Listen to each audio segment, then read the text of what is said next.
Seat எடுத்துருச்சு. எந்த அளவுக்குன்னா அவருக்கு வந்து இங்க பாஜகவை எதிர்க்கிறதோ இல்ல சனாதனத்தை எதிர்க்கிறதோ இல்ல இங்க இருக்கிற ஒரு பாசிஸ்ட் சக்திகளை எதிர்க்கிறதோ ஆன்டி டெமோக்ராட்டிக் விஷயங்களை எதிர்க்கிறதோ அதெல்லாம் பேக் சீட்டுக்கு போயிடுச்சு. அதெல்லாம் கண்ணுக்கே தெரியல இன்னைக்கு அவருக்கு. எப்படி காமராஜர் வந்து காருக்குள்ள வந்து சைன் வாங்கினது வந்து அவர் கண்ணுக்கு தெரியல. அது மாதிரி ஒரு ஒரு ஒரு ஜோசியக்காரனை வந்து இதுல போட்டதுக்கு எல்லாம் அவர் கட்சிக்காரரே வந்து எதிர்ப்பு சட்டசபையில கொடுத்துட்டாரு. ஆனா இவர் உட்காந்து பிரஸ் மீட்ல உட்காந்து முட்டு கொடுத்துட்டு இருந்தாரு. அவர் வந்து டோட்டலா இந்த இந்த இந்த சனாதன எதிர்ப்பு இங்க இல்ல இங்க பாஜக எதிர்ப்பு டெமோக்ராட்டிக் விஷயம் எல்லாத்தையும் அவர் வந்து புறந்தள்ளிட்டாரு. எல்லாத்தையும் அவர் மறந்துட்டாரு. எல்லாத்தையும் அவர் வந்து கை கழுவிட்டார். எனக்கு இது தேவையில்லை, எனக்கு அரசியல் சந்தர்ப்பவாதம் தான் எனக்கு முக்கியம், எனக்கு அரசியல் நான் எனக்கு தனக்கு அரசியல் பிரதிநிதித்துவம் வேணும்னு மட்டும்தான் அவர் போய் நின்றுருக்காரு தவிர இதுல வேற ஒண்ணுமே அவருக்கு இது இல்லை. அதனாலதான் இன்னைக்கு வரைக்கும் அதிமுக எம்எல்ஏஸ் அவங்க விலைக்கு வாங்குறாங்க. அதிமுக எம்எல்ஏஸ் ரிசைன் பண்ண விட்டு வாங்குறாங்க. எஸ்பி வேலுமணி வந்து 30 பேர் ஆதரவு கொடுக்குறாரு. இது எல்லாத்தையும் அவர் வந்து வேடிக்கை பார்த்ததுக்கான காரணம் இதுதான். அப்போ இந்த மாதிரி ஒரு இதை வந்து ஆக்சுவலா நீங்க இதுக்கு முன்னாடி ஒண்ணு சொல்லிட்டு இருந்தீங்க, என்னன்னா அது உங்களோட வேர்டிங்ஸுமே தப்பா தான் இருந்துச்சு. பட் நான் அதை தப்பா சொல்ல. என்னன்னா இங்க பிரச்சனை வந்து தலித் அரசியல் வந்து பிரிவினைவாதம் கிடையாது, தனிதளத்திய அரசியல் அப்படின்னு சொல்லி பேசுறதுதான், தலித் ஐசோலேஷனை பேசுறதுதான் வந்து இங்க பிரச்சனை. அந்த அரசியலை வந்து இங்க ரஞ்சித் போன்றவரோ இல்ல இன்னைக்கு புதுசா திருமாவளவனும் அவங்க எல்லாம் எடுக்கும் போதுதான் இங்க வந்து பிரச்சனையாகுது. அந்த அந்த தலித் ஐசோலேஷன் அரசியல் தான் வந்து இங்க சொசைட்டிக்கு கேடு. அவங்க தப்போ சரியோ இன்னைக்கு அவங்க அதை நோக்கிதான் பயணப்பட்டுட்டும் இருக்காங்க. ஒரு ஒரு தனிப்பட்ட ஒரு சாதியை வந்து எல்லார் மக்களுக்கு எதிராகவும் இவங்க நிப்பாட்டுற ஒரு வேலையை வந்து ரொம்ப இதா பார்த்துட்டு இருக்காங்கன்னு எனக்கு தோணுது. அப்போ ப்ராப்ளம் என்னன்னா இங்க தனி தலித் அரசியல், அதாவது அவங்களே வந்து ஒரு ரிவர்ஸ் சோசியல் பாய்காட்டை வந்து பண்றாங்க. அந்த ரிவர்ஸ் சோசியல் பாய்காட்ல என்ன அவங்க திருப்பி என்ன பண்ணிக்கிறாங்கன்னா, தன் கூட இருக்க வேண்டிய இன்னும் ஒரு ஒடுக்கப்பட்ட மக்களை வந்து அவங்க சேர்த்துக்க மாட்டாங்க. ஏன்னா அருந்ததியர் மக்களுக்கு சீட்டு கொடுக்கறது இல்ல, டிகேவி மக்களுக்கு சீட்டு கொடுக்கறதில்ல, வேற எந்த ஒரு தலித் சிறுபான்மை சாதிகளையும் அவங்க உள்ள சேர்த்துக்கிறதே இல்லை, கூட சேர்த்துக்கிறதே இல்லை. அவங்க பிரச்சனையை கூட இவங்க பெருசா பேசுறதே கிடையாது. கேட்டா 2 விஷயத்த தூக்கிட்டு வருவாங்க, நாங்க அந்த பிரச்சனைல அப்படி பேசணும் தெரியுமா. ஆனா என்ன பிரச்சனை நடந்தாலும் இங்க வந்து இங்க பார்த்து எப்படிலாம் ஒரு பிரச்சனை நடக்குது, நீ குரல் கொடுத்தியான்னு கை நீட்டுற அதே கை தன் பக்கம் திரும்பவே செய்யாது. நம்ம என்னைக்காவது வந்து மத்த மக்களுக்காக பேசியிருப்போமா அப்படின்னு. அதுவும் அரசியல் லாபம் இருந்தா மட்டும்தான் பேசுவேன்ற ஒரு இடத்துக்கு அவர் கொண்டு போயிட்டு இருக்காரு. இப்போ அவர் வந்து கூட சேர்ந்த பழக்கமா என்னன்னு தெரியல, திமுக கொடுத்த அரசாணையை வந்து இப்போ வந்து நாங்க வந்து இதை பெற்றுக் கொடுத்தோம், எங்களுக்கு இதுல ஒரு பங்கு இருக்குன்னு சொல்லிட்டு சைடு வாக்குல வந்து ஒரு உள்ள வந்து சேர்ந்துக்கிறாரு. இது மாதிரி எல்லாம் அவுட் ஆஃப் போக்கஸ்ல இருந்து உள்ள வந்து போக்கஸ்ல நின்று எனக்கு ஒரு அரசியல் பிரதிநிதித்துவம், தன் கட்சிக்கு தனக்கு ஒரு அரசியல் ஒரு சந்தர்ப்பவாதத்துக்காக அவர் மொத்த கொள்கை, இத்தனை நாள் பேசிட்டு இருந்த திராவிட கொள்கை, இத்தனை நாள் பேசிட்டு இருந்த அண்ணலோட கொள்கை எல்லாத்தையும் அவர் வந்து அடகு வைக்கிறார். இவர் மாதிரி ஒரு பச்சையான ஒரு சந்தர்ப்பவாதிய, ஒரு அரசியல் பிழைப்புவாதிய தமிழ்நாடுன்னு இனிமே பார்க்க கூடாதுன்னு தான் நான் நினைக்கிறேன். இந்த கட்சி வந்து இதோட வேனிங் பீரியட்ல தான் இனிமே இருக்கும் இந்த விசிகன்ற கட்சியே. காங்கிரஸுக்கும் அதேதான், காங்கிரஸ் ஆல்ரெடி வேனிங் பீரியட்ல தான் இருக்கு. பட் இனிமேல் விசிக கட்சியும் அது கூட சேர்ந்து வேனிங் பீரியட்ல தான் இருக்கும். எந்த ஒரு கொள்கையுமே இல்லாத ஆர்எஸ்எஸோட தத்து பிள்ளைன்னு சொல்லிட்டு இருக்கிற ஒருத்தன்ட்ட போயிட்டு நான் வந்து எனக்கு வந்து ஒரு அரசியல் தேவை இருக்கு, எனக்கு வந்து ஒரு மினிஸ்ட்ரி பதவி வேணுங்கிறதுக்காக நான் போய் இதுல போய் சேர்ந்துக்கிறேன்னு சொல்றது வந்து என்ன மாதிரியான ஒரு என்ன பண்றீங்க? இன்னும் நிறைய பேர் இதை சொல்லிக்கிட்டே இருக்காங்க. 7 அமைச்சர்கள் வந்து அங்க இருக்கிறது வந்து it's a sign of progress. No, it's not a sign of progress. ஏன்னா பிஜேபி வந்து இதை வந்து 5-6 வருஷத்துக்கு முன்னாடி அவங்களோட மினிஸ்ட்ரியில 20 பேர் இருந்தாங்க. யூனியன் மினிஸ்ட்ரியில SC/ST 2 பேர் சேர்த்து 20 மினிஸ்டர்ஸ் இருந்தாங்க. அதனால அவன் வந்து இது ஒடுக்கப்பட்ட மக்களின் நண்பன் ஆயிருமா? அவன் ஒடுக்கப்பட்ட அதே 20 மினிஸ்டர்ஸ் வச்சுட்டு தான் அவன் வந்து மணிப்பூர்ல அவ்வளவு பெரிய வன்முறையை வந்து அவன் கட்டவிழ்த்து விட்டான். இன்னும் சொல்ல போனா அந்த டைம் பீரியட்ல வந்து ஒரு இஸ்லாமிய மினிஸ்டர் கூட வேற இருந்தாரு. அதே இஸ்லாமிய மினிஸ்டர் வந்து அங்க அந்த இதுல இருக்கும்போது தான் இங்க வந்து அவ்வளவு பெரிய ஒரு வன்முறை வந்து இங்க ராம்நவமி வயலன்ஸ் 2022 நடந்துச்சு. எத்தனையோ சட்டங்கள் அப்பதான் பாஸ் ஆச்சு. சோ அங்க ஒருத்தர் ஒரு பிரசன்ஸ் இருக்குன்றதுக்காக இட் டசன்ட் மீன் தட் அவனோட கொள்கைகள் எல்லாமே வந்து என்னோட இதாதான் இருக்கும். இல்ல நான் வந்து பெரிய ஒரு என்ன சொல்றது, இந்த ஒரு ஒரு கொள்கைவாதி, என்னை தாண்டி எதுவுமே பண்ண முடியாதுன்னு சொல்லி சினிமா டயலாக் பேசிட்டு அங்க போய் எல்லா கொள்கையும் நான் எனக்காக எங்க மக்களுக்கு சாதகமா நான் வடிவமைச்சிருவேங்கிறது வந்து ஒரு கம்ப்ளீட் ஹம்பக். உங்களால அது பண்ண முடியாது, யாராலையுமே அது பண்ண முடியாது. இங்க இங்க மாநில சுயாட்சியை ஏன் கேட்கிறோங்கிறதுக்கு ஒரு ரீசனும் அதுதான். அதை வந்து தோழர் அரி புகாரி வந்து ஒரு ஒரு இன்டர்வியூல சூப்பரா சொல்லியிருந்தாரு. ஒரு 2 லைன்ல ஒரு அழகா சொன்னாரு. என்னன்னா, இங்க நான் வந்து ஒரு ஃபெடரல் கான்செப்ட்ல நான் ஒரு ஒன்றிய அரசு கூட இருக்கும்போது, நான் ஒன்றிய அரசும் அதுல வந்து பங்கு பெறும், நானும் அதுல பங்கு பெறுவேன். ஸோ அங்க வந்து ஒரு ஒரு எல்லாரோட ஒரு ரெப்ரசன்டேஷனும் இருந்து சேர்ந்து முடிவெடுக்க வேண்டிய ஒரு இது இருக்கும். அதே இது இங்க நான் மாநிலத்துல நான் ஒரு ஆட்சியை நான் அமைக்கிறேன்னா, ஆல்ரெடி எனக்கு ஒன்றிய அரசோட ஒரு கைடன்ஸ் இருக்கும். ஒன்றிய அரசோட ஒரு தலையீடு இருக்கும்.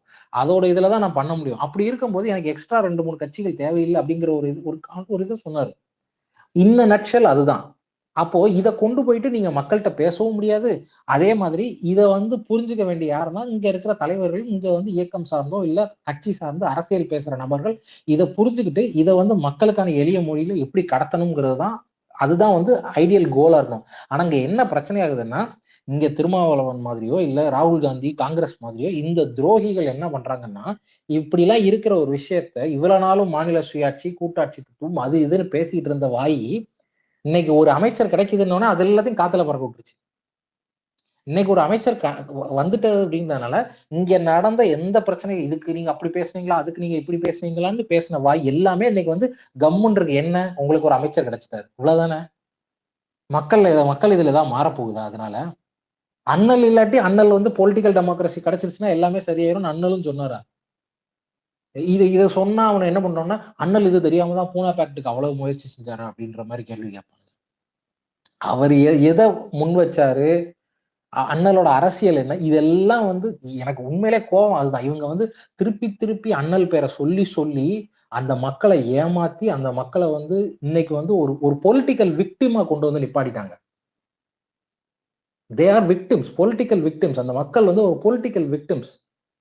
இங்க நமக்கு வந்து ஒரு பீப்புள் ரெப்ரஸன்டேட்டிவ் இருந்தான்னா நமக்கு வந்து வாழ்க்கை நல்லா இருக்கும். நம்ம மேல இருக்கிற ஒடுக்குமுறை வந்துரும். நம்ம வந்து there will be more participation. இந்த சொசைட்டில நடக்கிற ஒரு சொசைட்டில இன்ஜின்ல என்னோட பார்ட்டிசிபேஷன் இருக்கும்ன்றத அவங்கள நம்ப வச்சு, இவனுக்கு இப்படி அரசியல் பிழைப்புவாதத்துக்காக இவங்க நம்ப வச்சு அவங்கள ஏமாத்திருக்காங்க. அவங்கள பொலிட்டிக்கலி விக்டிம் ஆக்கிட்டு இவங்க வந்து தன்னோட ஒரு பதவி சுகத்துக்காக இவங்க போனாங்க. பிஜேபி வந்து இவங்க பிஜேபிக்கு அந்த அருந்ததியர் உள்ளொதுக்கீடு விஷயத்துல இவங்க பிஜேபியோட ஆட்கள் கூட கட்டி பிடிச்சவர் தான் இவர் திருமாவளவன். இதுக்கு இந்த அந்த ஒரு விஷயத்துல எனக்கு ரொம்ப கோபம் அவர் மேல இருந்துச்சு. இவர் இப்படி பண்றதெல்லாம் பார்க்கும்போது முக்கியமா எலெக்ஷனுக்கு அப்புறம் இந்த எலெக்ஷன் ஐ திங்க் டேட் சொல்லி அரௌண்ட் ஏப்ரல் ஸ்டார்டிங் அதுல இருந்து இன்னைக்கு வரை ஒரு 1.5 மாசத்துல வெறும் 45 நாள்ல இவர் போட்ட ஸ்டெப்புகளும் இவர் வந்து அலைஞ்சு அலைஞ்சு பேசின, அதாவது இன்னைக்கு ஒரு பேச்சு, நாளைக்கு ஒரு பேச்சு, நாளை கழிச்சு ஒரு பேச்சுன்னு சொல்லி இவர் பேசின பேச்சுல இன்னைக்கு வரைக்கும் இவர் பேசின கொள்கை எதையாவது என்னால நம்ப முடியுமான்ற ஒரு டவுட்டை எனக்குள்ள ஒரு வந்து கொண்டு வந்துட்டார். அந்த அளவுக்கு தான் இவங்களோட அரசியல் பேச்சும் இருக்கு. இன்னைக்கு வந்து சிபிஐமும் வந்து இந்த ஒரு விளக்கண்ணை இந்த மாதிரி ஒரு விளக்கண்ண ஸ்டேட்மெண்ட்டே விட்டுருக்காங்க. எதை சொன்னாலும் வந்து தப்பு சொல்றாங்க. இத சொல்றதுக்கு ஒரு கம்யூனிஸ்ட்னு உங்களை அடையாளப்படுத்திக்கிற அவருக்கு வந்து வெக்கமா இல்லையன்றதுதான் எனக்கு கேட்கணும்னு தோணுச்சு. என்ன சொன்னாலும் எதிர்ப்பாங்க அப்படின்ற ஒரு டேக்லைன் யாருக்கு இருந்துச்சுன்னா முன்னாடி கம்யூனிஸ்ட்காரங்களுக்கு. அரசியல் தெரியாதவங்கன்னா சிபிஐஎம் வந்து இன்னும் கம்யூனிஸ்ட்காரங்கன்னு சொல்லலாம். பட் ஒரு ஒரு ஒரு பேச்சு வழக்குல ஒரு சொல்லு இருந்துச்சு. அந்த அந்த அந்த சொல்ல வந்து இத்தனை நாள் பேட்ஜா குத்திக்கிட்டு அதே வார்த்தை இன்னைக்கு இன்னொரு கட்சியை பார்த்து சொல்றேன், உங்களுக்கு எல்லாம் அசிங்கமாவே இல்லையான்றதான் எனக்கு கேட்கணும்னு தோணுச்சு. இந்த கட்சிகள் எல்லாம் முக்கியமாக எனக்கு ஏன் ஐயுஎம்எல் இப்படி ஒரு ஸ்டாண்டுக்கு போறாங்கன்றதுமே எனக்கு வந்து ரொம்ப வியப்பா இருக்கு.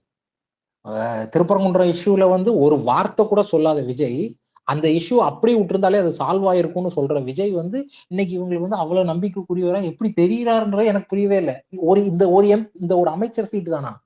இந்த மொத்த கொள்கையும் உங்களை சார்ந்து இருக்கிற யார் எந்த மக்களுக்காக நீங்க பேசுறீங்களோ அந்த மக்களோட வலியும் அந்த மக்களோட வாழ்வியலும் வந்து இந்த ஒத்த அமைச்சர் சீட்டுக்காக நீங்க அடகு வைக்க துணிவாங்கன்னா இவங்க வந்து இன்னைக்கு வரைக்கும் நம்பவே கூடாதான்னு எனக்கு ஒரு கேள்வி இவங்க கொடுத்துட்டு தான் போறாங்க. யாருக்காவது இவங்க இந்த இந்த இதுல இந்த ஒரு விஷயத்தினால என்ன நடந்துரும் அப்படின்ற ஒரு டவுட் யாருக்காவது இருந்துச்சுன்னா ஒரு ஒரு மூணு ஒரு மூணு 3 நாள் ஐ திங்க் லாஸ்ட் வீக் நினைக்கிறேன். ஒரு லாஸ்ட் வீக் வந்து இண்டோர் ஹைகோர்ட் வந்து போட்சாலான்ற ஒரு தீர்ப்பு கொடுத்துச்சு. அதை போய் நீங்க படிச்சு பாருங்க. அதை பார்த்து அதுல என்ன நடந்துச்சுன்றதை நீங்க படிச்சு பாருங்க. 1920s இருந்து என்ன நடந்துச்சு, இன்னைக்கு வரைக்கும் என்ன நடந்திருக்கும், ஒரு சின்ன ஒரு சம்மரி தான் இருக்கும். நீங்க சாட் ஜிபிடில போட்டாலே அது சொல்லும். அதை படிச்சு பாருங்க. அந்த கேள்வி எதுக்கு ஆன்சர் பண்ணோம்னா பிஜேபி உள்ள பூந்துரும்புறோம்னு அப்படின்னு பயங்காட்டுறாங்க அப்படின்னு சொல்ற கேள்விகளுக்கும் இங்க திருப்பரங்குன்றம் ஒரு இஷ்யூவே இல்லைன்னு சொல்ற ஒரு கேள்விக்கும், இவங்க வந்து இவ்வளவு சிம்பிளா இவங்க வந்து இந்த ஐயுஎம்எல் கட்சியோ இல்ல விசிக கட்சியோ இவங்க இவ்வளவு சிம்பிளா அவங்களெல்லாம் உள்ள விட்டுட்டு இருக்கானுங்கன்ற ஒரு இதுக்கு எல்லாத்துக்கும் அது ஆன்சர் கிடைச்சிடும். இந்த பிழைப்புவாதிகளும் இந்த சந்தர்ப்பவாதிகளும் நம்ம இனிமே நம்ப கூடாதுன்றதுதான் வந்து நமக்கு இதுல இருந்து கிடைச்சிருக்க பாடம்னு நான் நினைக்கிறேன். தேங்க்ஸ் தானே, நான் ரொம்ப பேசிட்டேன்னு நினைக்கிறேன்.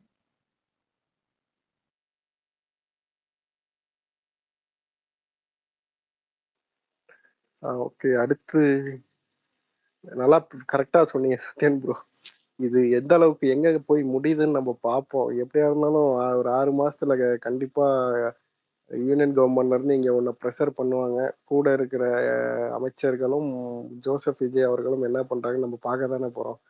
தமிழ்நாட்டை கொண்டு போய் அடகு வைக்கிறாங்களா, இல்ல திமுக போல ஏத்து நின்று சண்டை போடுறாங்களா, இல்ல அதுக்கு எதுவும் சப்பக்கட்டு கட்டுறாங்களான்னு பார்ப்போம்.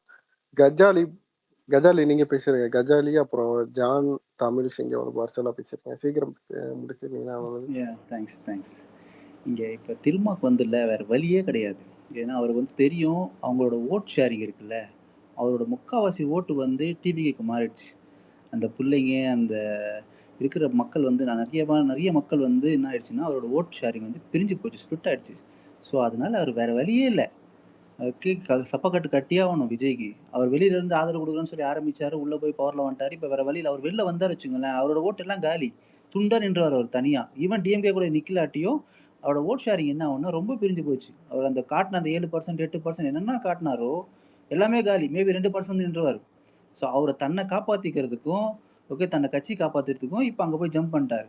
ஆனா இது வந்து ரொம்ப கேவலமான செயல் தான். எனக்கு இவ்வளவு நாளா இந்த கொள்கை ஒன்னே ஒண்ணு மட்டும் சொல்லிக்கிறேன், 7-8% கிடையாது. நீங்களா வந்து கூட்டிட்டு போயிருங்க. 1% தான் அந்த அவங்களுடைய ஓட்டு பெர்சன்டேஜ். சரி, ஓகே. அந்த மாதிரி அவங்க வந்து அந்த அவரோட கட்சியை காப்பாத்திக்கிறதுக்கு வேற நிலைப்பாடே இல்லை இப்போ. ஓகே, இது வந்து அரசியல் என்ன சுயநலம் என்ன வேணா சொல்லலாம், எல்லாமே சேர்ந்துதான் அது. ஓகே, அதுவும் நாளுக்கு நாள் ஒரு பேச்சு ஒரு விஷயம் முன்ன பின்ன மாத்தி பேசி அவரோட அந்த கிரெடிட்ல குறைச்சிட்டாரு, 0 ஆயிட்டாரு. Is no more reliable person in politics. அப்புறம் ஐயுஎம்எல் என்ன சொல்றது, சொல்லணும்னா எச்சத்தனம் தான் அவங்க பண்ண வேலை, ரொம்ப பெரிய எச்சத்தனம். திரும்ப கூட ஒரு ஒரு ஒரு ஒரு சரி ஓகே எனிதிங் ஓகே, கட்சியை காப்பாற்றணும் வேற வழி இல்லை, தன்னோட அரசியலுக்காண்டி போயிட்டாரு. ஓகே, நான் அக்செப்ட் பண்ணல. Okay, I'm totally against him. Just I mean to say comparison with IUML and VCK. Okay, IUML போக வேண்டிய காரணமே இல்லை இங்க. வெறும் உங்களுக்கு தேவை எண்ட் ஆஃப் த டே ஒரு பதவி வேணும், அமைச்சர் வேணும், அவ்வளவுதான். நீ அந்த துறையில இல்லாட்டி அங்க இதுக்கு முன்னாடி இருந்தவனும் ஒரு முஸ்லீம் தான். ஓகே, இதுக்கு முன்னாடி வேலை செஞ்சுன்னு ஒரு வக் போர்ட்ல இருந்த ஒரு முஸ்லீம் அமைச்சர் தான் அந்த டிஎம்கேல இருக்கும் போதும். அப்படின்னா நீங்க பதவி வாங்கி அந்த முதுகுல குத்தி அந்த உங்களோட ஒரு கண்ணியம் இருக்குல்ல, ஒரு என்ன சொல்றது, உங்களுக்கு அந்த வாக்கு கொடுத்தா வாக்கு நிறுத்தணுன்ற அந்த கண்ணியம் இருக்குல்ல, இவ்வளவு காலம் 30-40 வருஷமா நீங்க டிராவல் பண்ண கட்சி கூட இருந்துட்டு முதுகுல குத்தி ஓடுறதுக்கு அவ்வளோ ஒரு அவசியமே கிடையாது அங்க. ஓகே, அவங்க கண்டிப்பா இதை கிரேட் பண்ணுவாங்க. They will lose there credibility within Muslim community. ஓகேங்களா, இப்போ ஆலிம் புகாரி இருக்காரு, ஐ திங்க் ஆலூர் ஷானவாசும் வெளில வந்துருவார்னு நினைக்கிறேன். ஸோ இந்த மாதிரி இருக்கவங்க தமிழ் மன்சாரி இருக்காங்க. Okay, they will form a team. அவங்க வந்து நல்ல ஒரு அந்த முஸ்லீம் கம்யூனிட்டி ஓட்டு வந்து கன்வெர்ட் பண்ணுவாங்க ஒருமிச்சு டிஎம்கே காண்டி. That's it, thank you.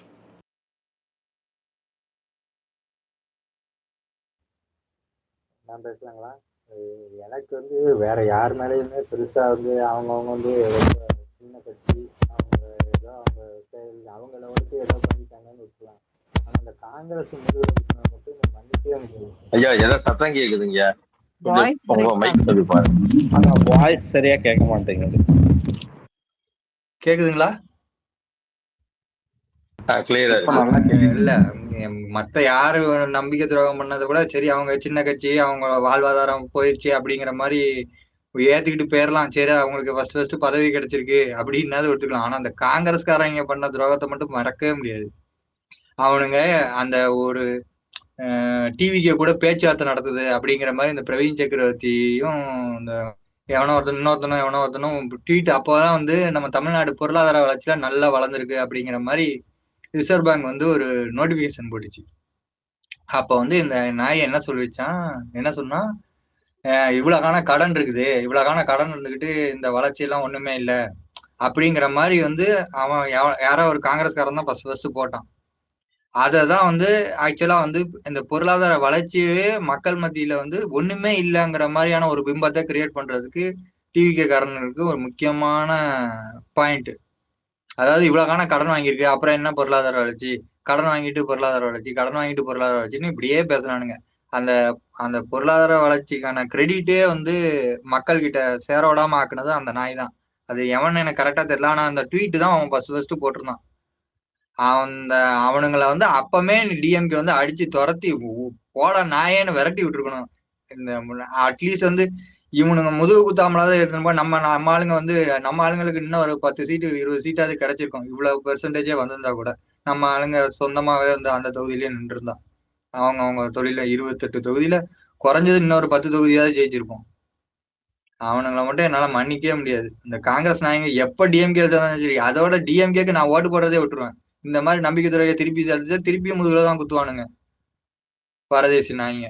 அவனுங்களை மட்டும் தயவு செய்து டிஎம்கே எப்போதுமே சேர்த்துடக்கூடாது. தேங்க்யூ.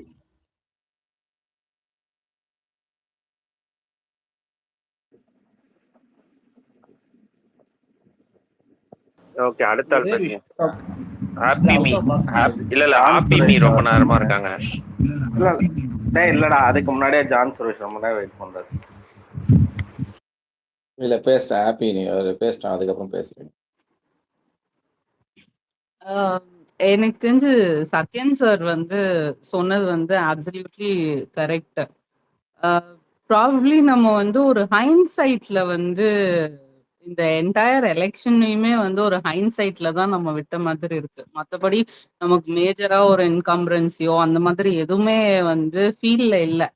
எல்லாம் சும்மா ரேண்டமா போயிட்டு ஓகே புதுசா ஒருத்தவங்க மூஞ்சி வந்திருக்கு அப்படின்றதுக்காக போய் குத்துனதுதான். மற்றபடி வேற ஒரு பெரிய ஒரு நெகட்டிவ் இம்பாக்ட் வந்து கிடையாது. இப்போ coming to the alliance parties, Congress வந்து நம்ம எலெக்ஷனுக்கு வந்து கடைசி நிமிஷம் வரைக்கும் அவங்க வந்து இந்த கான்ஸ்டிடியூவன்சில யார போடுறது அங்க யார போடுறது அப்படின்னு சொல்லிட்டு ஒரு கன்ஃபியூஷன்லயே இருந்த ஒரு பார்ட்டி தான். இது எல்லாத்தையுமே வச்சு பார்க்கும்போது ஏதோ ஒரு விதத்துல திமுகக்கு இது நல்ல விஷயமா தான் அமைஞ்சிருக்கு அப்படின்ற மாதிரிதான் நான் பாக்குறேன். ஏன்னா நம்மள வந்து பலார்னு ஒரு அரைஞ்சு இப்ப நடந்த இந்த எலெக்ஷன் வந்து பலார்னு ஒரு அரைஞ்சு நம்மள வந்து எழுப்பி விட்ட மாதிரி தான் இருக்கு. ரொம்ப வந்து மோசமா போன ஒரு நிலைமையில நம்ம ஏஞ்சிக்காம நம்ம வந்து தடுக்கின உடனே முழிச்சுட்டோம் அப்படின்ற மாதிரி ஒரு நிலைமையில தான் நம்ம இருக்கோம். அண்ட் பிசிகா பத்தி பேசணும்னா நான் உங்ககிட்ட பிராங்காவே கேக்குறேன், இங்க யாருக்காச்சும் நிஜமாவே பிசிகா வந்து தலித்துக்காக தான் வேலை செஞ்சாங்க அப்படின்ற மாதிரி எக்ஸ்பீரியன்ஸ் நிஜமாவே இங்க யாருக்காச்சும் இருக்கா? ஏன்னா என்னோட பர்சனல் எக்ஸ்பீரியன்ஸ்லயே நான் அவங்க கட்ட பஞ்சாயத்து பண்ணிதான் நான் பார்த்துருக்கேனே தவிர தேவையில்லாத ஒரு இடத்துல வந்து தேவையில்லாத விஷயத்துக்கு வந்து சண்டை போட்டுதான் பார்த்துருக்கேனே தவிர தேவையான ஒரு விஷயத்துக்கு வந்து அவங்க வந்து போராட்டம் பண்ணியும் இல்ல வந்து ஒரு உண்மையாவே வந்து பிரச்சனை இருக்கிறவங்களுக்கு சப்போர்ட் பண்ணியும் அந்த மாதிரி நான் அது வரைக்கும் அவங்கள பார்த்ததே கிடையாது. நான் என்னோட பர்சனல் எக்ஸ்பீரியன்ஸ்ல இருந்து சொல்றேன். ஏன்னா எனக்கு வந்து பிசிகா கிட்ட நான் நிறைய வந்து பர்சனலாவே வந்து நான் அடி வாங்கியிருக்கேன். அதனால நான் சொல்றேன். ஆனா இதெல்லாம் வந்து நம்ம தலைமை இனிமேலாச்சும் புரிஞ்சுக்கிட்டு இவங்களை வந்து யார கூட வச்சுக்கணும் யார கூட வச்சுக்க கூடாது அப்படின்னு சொல்லிட்டு பாக்குறது வந்து நமக்கு நல்லது. பட் இது வந்து நமக்கு ஒரு வேக்கப் காலா இருந்திருக்கு அப்படின்றதுதான் மெயின் பாயிண்டே இதுல. அட்லீஸ்ட் இப்பயாச்சும் நம்ம முழிச்சுக்கிட்டோமே அப்படின்ற ஒரு நல்ல விஷயத்த மட்டும் நம்ம இதுல இருந்து எடுத்துட்டு அடுத்து நம்ம கட்சியை எப்படி வளர்க்கறது நம்மளோட கொள்கையை எப்படி பரப்புறது அப்படின்னு சொல்லிட்டு நம்ம பாக்குறது தான் வந்து இதுல ரொம்ப இம்பார்ட்டண்டா நம்ம ஃபோக்கஸ் பண்ண வேண்டிய ஏரியாஸா இனிமே வந்து நம்ம ஃபோக்கஸ் பண்ண வேண்டிய ஏரியாஸா இருக்கணும்.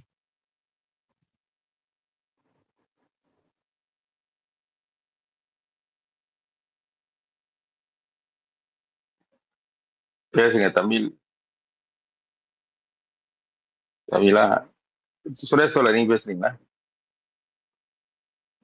நான் பேசுறேன் தோழர். இல்லைங்க, நிறைய விஷயம் பேசிட்டோம். ஆஃப்டர் எலெக்ஷன் ரிசல்ட்டுக்கு அப்புறமா நம்ம கூட்டணியிலேருந்து ஒவ்வொரு தலைவர்களோட மூவ்மெண்ட் இருக்குல்ல, ஒவ்வொரு கட்சியோட மூவ்மெண்ட் வந்து என்ன மாதிரியான புரிதல் உருவாக்குதுன்னு தான் மெயினாக பார்க்கணும். நான் எப்படி பார்க்குறேன்னா, இதில் திருமாவோட அந்த ஸ்டாண்ட் இருக்கு இல்லையா, அவரோட பேச்சு. அவர்கிட்ட ஒரு கேள்வி கேட்குறாங்க, விஜய் வந்து எம்ஜிஆர் மாதிரி ஜெயிச்சிட்டேன்றாங்களே அப்படின்னு கேட்குறது, அவர் என்ன பதில் வருதுன்னா, அவர் எம்ஜிஆருக்கு மேலே ஜெயிச்சிருக்காரு அப்படின்னு ஒரு பதில் வருது. எனக்கு வந்து அது கொஞ்சம் ஆச்சரியமா இருந்தது. என்ன இந்த மாதிரி ஒரு பதில் வருது அப்படின்னு யோசிச்சேன் நான்.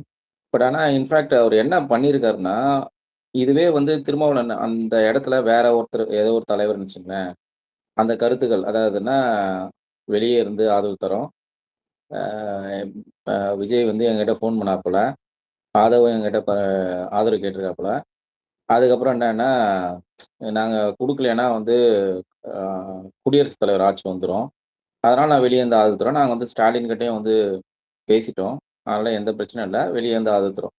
இந்த மாதிரி விஷயம்லாம் அது திருமாவளவன் அவர் பேசுனதுனால தான் வந்து மக்கள் வந்து ஏற்றுக்கொள்ள முடியதா இருந்தது. ஏன்னா அவர் மேலே இன்ஃபேக்ட் நீங்கள் எல்லாரும் நம்ம விமர்சனம் வைக்கிறோம், பட் நல்ல மதிப்பு இருந்தது இல்லையா? அதை வந்து அவர் என்ன பண்ணாருன்னா, இந்த விஷயத்துக்கு அதை யூஸ் பண்ணிக்கிட்டாரு.